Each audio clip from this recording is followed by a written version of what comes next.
Hello experience, so welcome again to my YouTube channel. So पिछली video में हमने समझा था आपका एसिड रेन के बारे में, ओजोन डिप्लीशन के बारे में, एंड आई होप आपको सारा समझ आ गया होगा। So today will discuss about energy resources that are unit number 8। तो सारा समझेंगे हमारे एनर्जी रिसोर्सेज क्या होते हैं, कैसे ख़त्म होते हैं, कैसे हम इनको यूज़ कर रहे हैं, एंड सारा डिटेल में जानेंगे।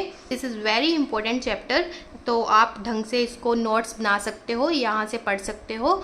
एंड अगर आपको मेरे सारे हैंड रिटन नोट्स चाहिए then you can WhatsApp me. So आपको सारा वहाँ पे मिल जाएगा मटेरियल स्टडी का। तो स्टार्ट करते हैं आपका एनर्जी रिसोर्सेज, जिसमें आपके दो टाइप्स आते हैं। एक आता है आपका non renewable energy resources and second is renewable energy resources. So non को आप बोलते हो अनवीकरणीय ऊर्जा स्रोत और इसको आप बोलते हैं नवीकरणीय ऊर्जा स्रोत, और इसका और नाम भी है कन्वेंशनल एनर्जी रिसोर्सेज और non conventional energy resources. Non renewable energy resources क्या होते हैं?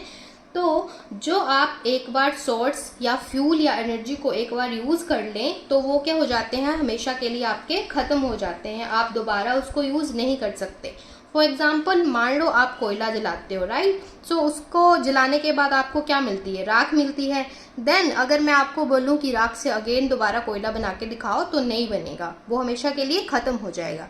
इसी को हम बोलते हैं आपका कन्वेंशनल एनर्जी रिसोर्सेज। ठीक है जी। इसमें आपके आते हैं फॉसिल फ्यूल्स आगे, जीवाश्म ईंधन गैसेस आ गई, आपकी न्यूक्लियर फ्यूल या न्यूक्लियर एनर्जी आ गई। सो आजकल जो है आपका ये न्यूक्लियर फ्यूल या एनर्जी को बढ़ावा दिया जा रहा है, बड़ा खतरनाक होता है ये। यदि इन्वायरमेंट में ब्लास्ट हो जाए तो कई सदियों तक इसका असर रहता है।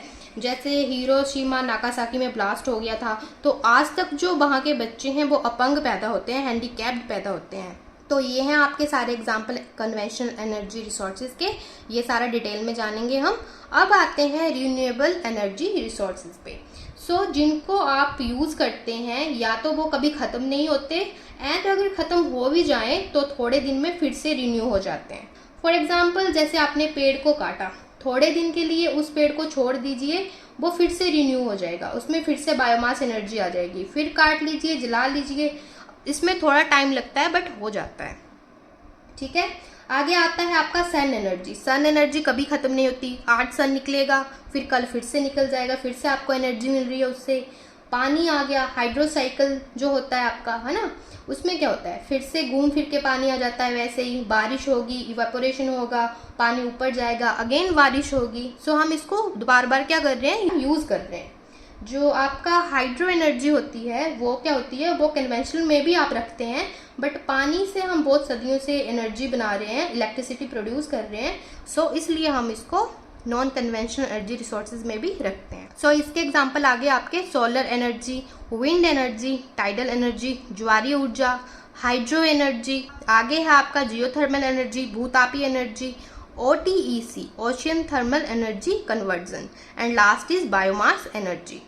सो इसमें जो आपके इम्पोर्टेंट है वो हम सारा समझेंगे। एक solar energy, wind energy, hydro and biomass. बाकी जो है इतने इम्पोर्टेंट नहीं है, तो हम इनको इतना डिटेल में नहीं पढ़ेंगे। स्टार्ट करते हैं नॉन रिन्यूएबल एनर्जी रिसोर्सेज से, अनवीकरणीय ऊर्जा स्रोत से। इसमें आ गया आपका पहला फॉसिल फ्यूल्स। सो फॉसिल फ्यूल्स आपके क्या होते हैं, जीवाश्म ईंधन आपके क्या होते हैं। This fuel is obtained from the fossils. जो हमें जीवाश्मों से मिलता है, फ्यूल एनर्जी मिलती है, उसी को हम बोलते हैं फॉसिल फ्यूल्स। सो फॉसिल्स आपके क्या होते हैं, basically dead animals and plants bodies जो होती हैं उनकी, वो क्या होती हैं, दबी होती हैं, धरती में बरीड होती हैं।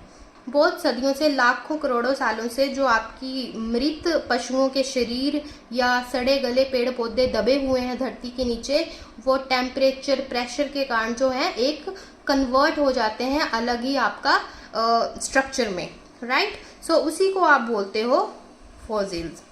सो study of fossils is called palaeontology, and doctor Birbal Sahni is also known as father of palaeontology in India. Bharat में आकर जो फादर हैं पैलेंटोलॉजी के, पिता हैं, जनक जो हैं, वो हैं आपके डॉक्टर बीरबल साहनी। ये इंपॉर्टेंट है, याद रखना है आपने। एंड पैलेंटोलॉजी 2 टाइप की होती है आपकी, एक होती है आपकी पेलियोजोलॉजी और दूसरा होता है आपका पेलियोबॉटनी। सो पैलियोजूलॉजी मीन्स एनिमल्स फॉसिल्स आते हैं इसमें, एनिमल के फॉसिल्स की स्टडी होती है, जंतु जीवाश्म की। और पैलियोबॉटनी में होती है आपकी प्लांट्स फॉसिल की स्टडी, वनस्पति जीवाश्म की। ठीक है जी, इतना समझ आ गया। आगे है आपका wearable Sahni institute of palaeobotany, जो कि आपका है लखनऊ में। फॉसिल फ्यूल्स आपके 2 टाइप्स के होते हैं, एक आता है उसमें कोल और दूसरा आता है पेट्रोलियम। सो कोल जो है आपकी एक सॉलिड फॉर्म है फॉसिल फ्यूल्स की, और पेट्रोलियम जो है आपकी लिक्विड फॉर्म है। तो समझते हैं सबसे पहले कोल जो आपका कोयला होता है वो क्या होता है। So coal is mostly used in thermal power plants to generate the electricity.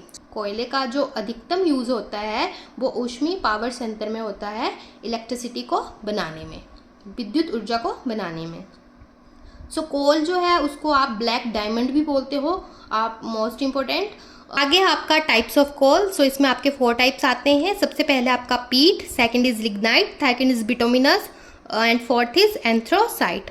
तो आपका पीट जो है इसमें आपकी मिनिमम परसेंटेज होती है कार्बन की, कार्बन सबसे कम होता है पीट में, और मॉइस्चर की जो परसेंटेज है सबसे ज़्यादा होती है। लिग्नाइट जो है इसको हम आपका ब्राउन कोल भी बोलते हैं, भूरा कोयला, और बिटोमिनस जो है इसको आप सॉफ्ट कोल बोलते हो। ऑलराइट, एंथ्रोसाइट इसमें आपकी जो है मैक्सिमम परसेंटेज होती है कार्बन की, सबसे ज़्यादा होती है, और मॉइस्चर जो होता है सबसे कम होता है।